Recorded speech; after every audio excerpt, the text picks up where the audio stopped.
I am delighted to say that this video is brought to you by you.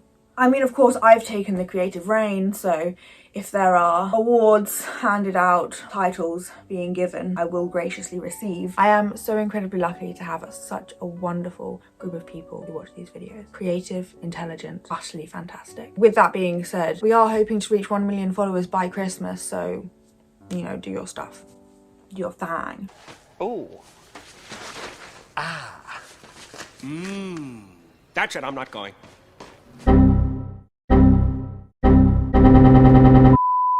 Today's video is going to be about how you can stay warm but also look absolutely adorable. Something I am highly qualified in, actually. How to stay warm as one category, and then how to stay cute as another category, and then how we can combine these two things. First of all, let me talk about staying warm. You need an inner layer, an insulation layer, and an outer layer. Your inner layer needs to be wicking. Your inner layer needs to be breathable. It needs to take the sweat away from your body, because if that sweat evaporates on your body, that is the job of sweat. It evaporates on your body and it cools you down. So you need some kind of material that will wick away the sweat. The wicking material is normally synthetic. However, if you want natural material, go for wool. I have loads of merino wool thermal t-shirts, and you want it to be close to your body but not suffocating you. Wool, silk, or if you're going for a synthetic material, polypropylene, they all will hold more body heat than a cotton t-shirt. So then we've got your insulation layer. Your insulation layer will help you keep warm by trapping air and trapping warm air against your body. So you will want your puffy fleece, your puffy jacket, some kind of warm, big material here. The North Face coats a couple of years ago were incredibly popular, and I think they're made of down, but any thick, warm material that will trap air between you and your body is great here. Also, if you want to wear tights underneath your clothes, I have a sexy, may I say, pair of long johns. Let me show you. I mean, you can't get much sexier than that. There's even a little bum hole. Absolutely fantastic. Not so tight fitting that they are literally suffocating you. You want to trap that little air layer between the item and your body. And then finally, you want your outer layer. You want your outer layer to be windproof, breathable, waterproof. Gore-Tex is fantastic for this. This is going to be the layer that is connecting you with the atmosphere. You want it to be protective of snow, rain, wind, all of that kind of thing. If you go for a technical coat, any high-tech, high-quality sportswear coat will do the job for this. I have spoken about it many times before. I'm sure you'll know it if you're a friend of the channel. My North Face coat. Oh my goodness, can you stop talking about it? Which I need to get another one of. Oh my gosh, you said it so many times. Can you just stop now? In its heyday, it's now no longer waterproof or anything, but in its heyday, it is waterproof and breathable and windproof. It's actually a couple of sizes too big, so I can wear as much as I can possibly pack underneath there. I personally don't actually like the look of layers. This would not be an Ash Callaghan video if I were to sit here and say, for winter, you need to layer, because what bollocks would that be? You could read that anywhere on the internet. I'm telling you, yes, layer, but that is not the core element. You need science on your side and layer effectively to combat the cold. For me, I don't like the look of layers, so I will not have things hanging out of different places. I will pull the drawstrings on my North Face coat, shove everything underneath it. Next thing I wanted to talk about, which I briefly mentioned, is wicking. You want materials that will take away sweat from your body. The function of sweat is to evaporate on your body and cool you down. So you want a material that will take that away from your body. If you have a heavy cotton, it will just get damp and wet and you will get cold. If you buy proper technical sports thermals, they are going to be made of material that will take the sweat away from your body. Polypropylene, which is actually what my long johns are made out of, nylon, spandex, polyester, that Nike dry fit stuff. But if you want to go for a natural material, I also have lots of merino wool. Any wool, silk or bamboo will take away the sweat from your body, which is a horrible thing to say because you best believe I don't actually sweat, so I don't actually need this, but I know you do. Another point in this educational podcast, you should wear mittens over gloves. Mittens are going to be warmer than gloves because they are trapping the heat of your fingers against each other rather than losing the heat from each finger to the outside. All your fingers are in essentially the same chamber, whereas with gloves, you're losing heat on each one. If you're going to make the decision between mittens, that difficult decision, I don't envy you, between mittens and gloves, go for mittens. I actually really love the 3-finger mittens. Not as effective as the 4 ones, but the 3-finger ones are so much more interesting. I saw some PDF patterns of how to make mittens that are like little people, which I thought were really cute, which are actually like this. So you have the 2 little hands here and a little head here. I'll show you pictures actually, because I thought they were rather fantastic. Personally, for me, I don't really wear mittens or gloves. I normally just walk around like this, which does the job of a mitten because you are essentially containing the heat of your fingers in one chamber here. So we're working with it.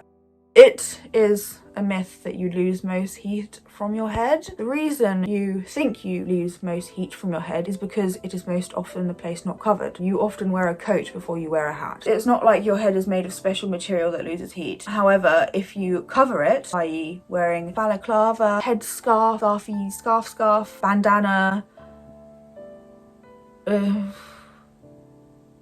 what else can you put on your head? If you cover it, you won't lose heat from it, or as much heat as if it was uncovered. I love a hat. I love a hat with a flap. I love a beanie with a flap. I love this one from Snow Peak. The flaps come out of the beanie, which I don't normally see. It's normally one big thing. I like that the flaps are separate to the beanie here, and they're nice and long, and they do underneath your chin, which I believe is called a flight hat, if it does underneath your chin. I really love that. And I also really like the trapper hats. They just look so warm and functional. They're going to cover your ears, which again is a lot of skin to lose heat from if your ears are not covered. So wearing a cap that goes behind your ears is not as functional because you're losing all the heat from here. And then the most functional, of course, of them all would be a balaclava, because it's covering the most skin. I have my own, left over from when I robbed all those banks. I do also like any kind of scarf wrapped around your head. I quite like the look of some kind of techie, plain, black, warm coat, and then slapping on a bit of a funky looking scarf.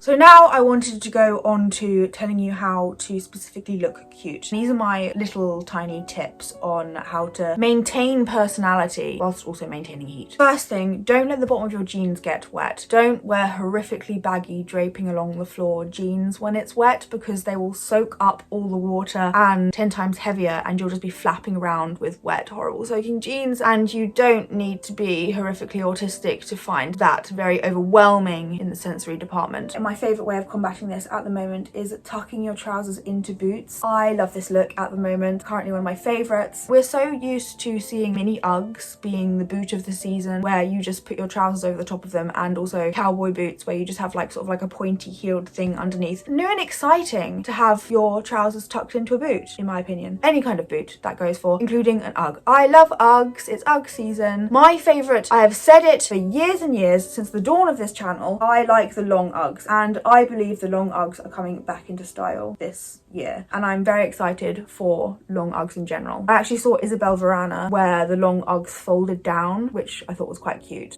Next thing, cuff your wrists. Water and snow and cold in general will seep down into your wrists. Perfect example of cuffing your wrists is with a watch. I always wear my watch outside of my clothing. Leave your opinions on that in the comment section below. I'd love to hear them actually, because it's divided opinion. There's interesting ways of doing it. I was watching Anya Zaleng and she was making a video on accessorizing. She highlighted to me the idea of arm cuffs or arm bracelets. I love the idea of putting that over top of your clothes. I like that, over top of your clothes. Check that one out. Another way, if you're wearing your gloves or your mittens, tucking your sleeves into your mittens rather than having your mittens inside your sleeves. I like wearing long sleeves over short sleeves, just bulk up the layers. I've always liked a long sleeve underneath the short sleeve. If you wear the short sleeve, which is exciting, and a long sleeve, which isn't exciting, as you remove layers as it gets hotter, you can still have a nice layer to look at. Often you will find that you wear something nice on the outside, not expecting to remove it. Be intentional with your t-shirt and your long sleeve t-shirt, and then the thermal underneath that. I really like a funny slogan, satire t-shirt. Cringy 2014, 2010 writing on it that's meant to be stupid. Another interesting way of layering up is wear interesting undies. Have your underwear poking out of your trousers, some kind of underneath garment, not necessarily underwear. Trousers with a pattern on the back of them, famously juicy written on the buttocks, and have it poking out of the underneath layer. I just think that's kind of cute. You might have a cold asshole. An interesting way of layering, I've said that I actually don't really like layering. I don't really like skirts over pants or intentional layering, all a bit gratuitous. But one thing that I have seen is shorts over trousers, which I like more than skirt over pants, I think, because there's not quite that harsh low-cut juxtaposition, which I hate. I actually think that's quite interesting and I quite like it. Please. If you allow me to summarise, bringing all of these points together, you will want thermal underwear made of some kind of wicking material, and then on top of that you can have a long sleeve t-shirt and a short sleeve t-shirt. Make sure both are intentional so that when you remove clothing you still look nice. You will want a warm material over top of that, a puffer coat, a fleece, some kind of heavy airy material so that you're trapping air against your body, and then on top of that you want a waterproof, windproof, shielding type material, and then same on the bottom, you'll want some kind of thermal underwear, and then on top of that you can wear clothes that don't drag along the bottom of the floor and get soaking wet. I think these ideas, what I'm trying to do is trying to help you not lose personality while still staying warm. So I really hope that that was interesting for you, and thank you so much, Vub, for the idea. Couldn't have done it without you. Pleasure as always, and I will see you very incredibly soon. Don't forget to only buy bottles that are made of recycled plastic. Bye! Love you.